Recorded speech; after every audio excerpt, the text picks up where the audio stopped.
ऐसा समझिए कि यहाँ से ब्लड कैपिलरीज पास कर रहा हूँ, ठीक है। ब्लड कैपिलरीज यहाँ से पास कर रहा है। ब्लड कैपिलरीज आप समझ रहे हैं, जंक्शन है आर्टरीज है वेन्स का, ठीक है। ऑक्सीजनेटेड डीऑक्सीजनेटेड जहाँ पर अपने आप को एक्सचेंज करने का कोशिश करेगा, ठीक है। यहाँ पर समझिए अभी इसमें ऑक्सीजन क्या है, ज्यादा है, ठीक है।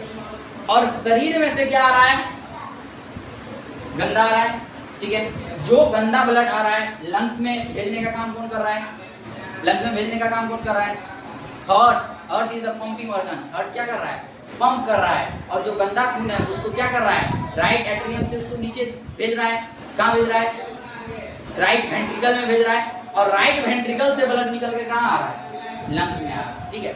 और लंग्स में ब्लड आ रहा है और ये चाह रहा है कि हम प्यूरिफाई हो जाए। ये क्या चाह रहा है, हम प्यूरिफाई हो जाए। अब तक वो गंदा है तो प्यूरिफाई हो जाए। गंदा खून जो आ रहा है, ध्यान से सुनिए, गंदा खून जो आ रहा है तो गंदा खून कहने का मतलब हुआ डीऑक्सीजनेटेड ब्लड। क्या हुआ, डीऑक्सीजनेटेड ब्लड, अर्थात ऑक्सीजन की कमी है।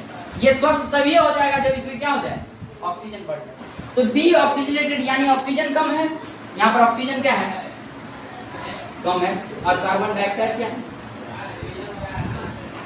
डीऑक्सीजनेटेड का मतलब। तो अब बताइए, अभी मैंने आपको डिफ्यूजन बोला कि इस पर डिफ्यूजन काम करेगा, तो जो ज्यादा है वो किधर की तरफ जाएगा, कम की तरफ, हायर टू लोअर कंसंट्रेशन। तो ऑक्सीजन यहाँ पर ज्यादा है या कम है, तो इसमें से ऑक्सीजन किधर गया, कैपिलरीज में, ठीक है। और यहाँ जो डीऑक्सीजनेटेड ब्लड था वो निकल के कहाँ है, लंग्स में। तो अब कार्बन डाइऑक्साइड यहाँ से उठ के यहाँ आ गया। अच्छा एक बात है, ऑक्सीजन चूंकि कार्बन डाइऑक्साइड, याद रखिए, चूंकि कार्बन डाइऑक्साइड ऑक्सीजन की तुलना में ज्यादा घुलनशील है पानी में, ठीक है, मोर सोल्यूबल है, इसलिए ये लिक्विड फॉर्म में ही चला जाएगा। इसको किसी हेमोग्लोबिन की आवश्यकता नहीं पड़ेगा।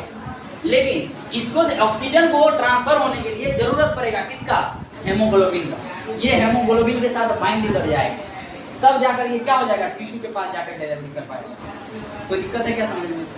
कहने का मतलब हो गया, चूंकि यहाँ पर ऑक्सीजन ज्यादा था तो हायर कंसंट्रेशन तो लोअर कंसंट्रेशन, और चूंकि यहाँ कार्बन डाइऑक्साइड ज्यादा था तो हायर से लोअर। अब जब ये लंग्स में पहुंच गया, यहाँ CO2 पहुंच गया, अब ये CO2 रिवर्स डायरेक्शन में चलेगा इस तरह से।